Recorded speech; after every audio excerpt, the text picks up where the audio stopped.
ఏంటంట పర్వాలేదులేనా ఇంతమంది ఎండలో ఉన్నారు.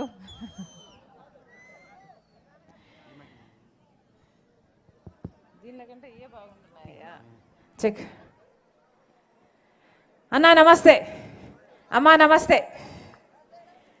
మీ రాజశేఖర రెడ్డి బిడ్డ మీ ఊరికి వచ్చిందని మండుటి ఎండను సైతం లెక్క చేయకుండా సూర్యుని సైతం ఎదిరించి రాజశేఖర రెడ్డి బిడ్డను చూడాలి వినాలి అని నా కోసం మీరు సమయం చేసుకున్నారు. మీరు పనులు మానుకొని నా కోసం సమయం చేసుకున్నారు. ప్రతి అక్కకు, ప్రతి చెల్లికి, ప్రతి అన్నకు, ప్రతి తమ్ముడికి మీ రాజశేఖర రెడ్డి బిడ్డ శిరస్సు వంచి చేతులు జోడించి మనస్ఫూర్తిగా నమస్కరించుకుంటోంది.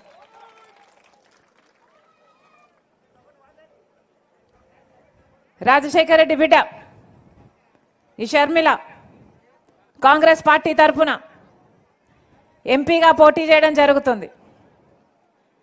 మనస్ఫూర్తిగా ఆశీర్వదించాలని మీలో ప్రతి ఒక్కరిని కోరుతుంది రాజశేఖర రెడ్డి బిడ్డ. రాజశేఖర రెడ్డి గారు ఈ ప్రాంత ప్రజలకు ఎంత సేవ చేశారో మీకు తెలుసు. అలాగే వివేకానంద రెడ్డి గారు ఈ ప్రాంత ప్రజలకు ఎంత సేవ చేశారో అది కూడా మీకు తెలుసు.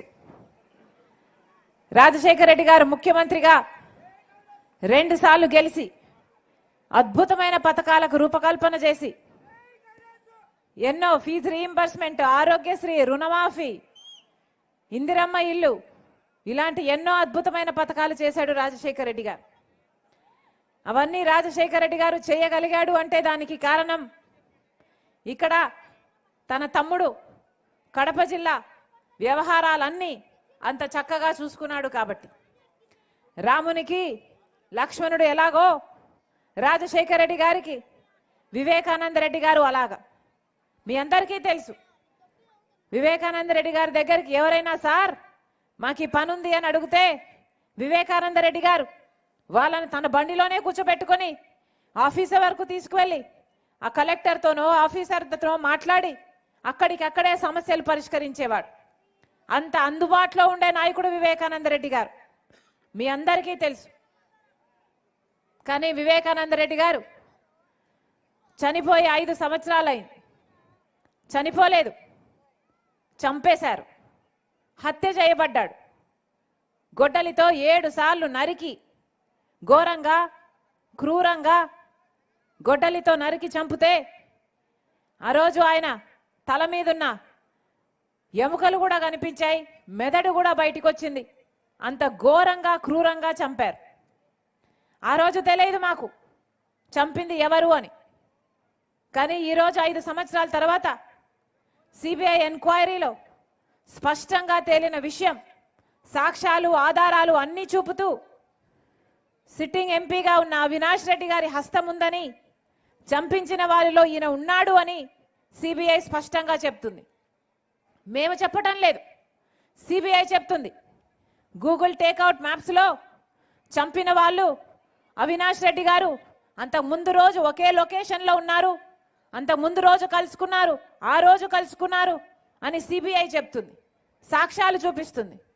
అలాగే ఫోన్ రికార్డ్స్ చంపిన వాళ్ళు అవినాష్ రెడ్డి గారు మాట్లాడుకున్నారు, అంతకు ముందు మాట్లాడుకున్నారు, ఆ రోజు కూడా మాట్లాడుకున్నారు అని సిబిఐ కాల్ రికార్డ్స్లో సాక్ష్యాలలో చూపిస్తుంది. అలాగే 40 కోట్ల కోసం డీలు మాట్లాడుకున్నారు, అందులో అడ్వాన్స్ కూడా ఇచ్చారు, అడ్వాన్స్ కూడా ముట్ట చెప్పారు అని అవినాష్ రెడ్డి గారి తిక్కు అన్ని వేలులు చూపిస్తున్నాయి. ఇన్ని సాక్ష్యాలు ఇన్ని ఆధారాలు ఉన్నా కూడా ఈ రోజు వరకు కూడా వివేకానంద రెడ్డి గారు చంపించిన వారికి ఈ రోజు వరకు కూడా శిక్ష పడలేదు. చంపిన వారికైనా చంపించిన వారికైనా. ఎందుకు అని అడుగుతున్నాం. ఎందుకంటే చనిపోయింది, చంపబడింది సాక్షాత్ రాజశేఖర రెడ్డి గారు 2 సార్లు ముఖ్యమంత్రిగా ఉన్న వ్యక్తి తమ్ముడు అయినప్పటికీ రాజశేఖర రెడ్డి గారి కొడుకే ముఖ్యమంత్రి స్థానంలో ఉండి తన అధికారాన్ని అడ్డు వేసి హత్య చేయించిన అవినాష్ రెడ్డి గారిని కాపాడుతున్నాడు కాబట్టే ఈ రోజు వరకు కూడా కేసు ముందుకు వెళ్ళలేదు, శిక్ష పడలేదు. ఇది న్యాయమో అన్యాయమో మీ అందరూ ఆలోచించాల్సిన అవసరం వచ్చింది. కర్నూలులో సిబిఐ అవినాష్ రెడ్డి గారిని అరెస్ట్ చేయడానికి పోతే 3 రోజులు కర్ఫ్యూ వాతావరణం సృష్టించి భయభ్రాంతులకు సృష్టించి పోలీసులంతా మూకలను పెట్టి వాళ్ళ గుండాలనంతా పెట్టి అవినాష్ రెడ్డిని అరెస్ట్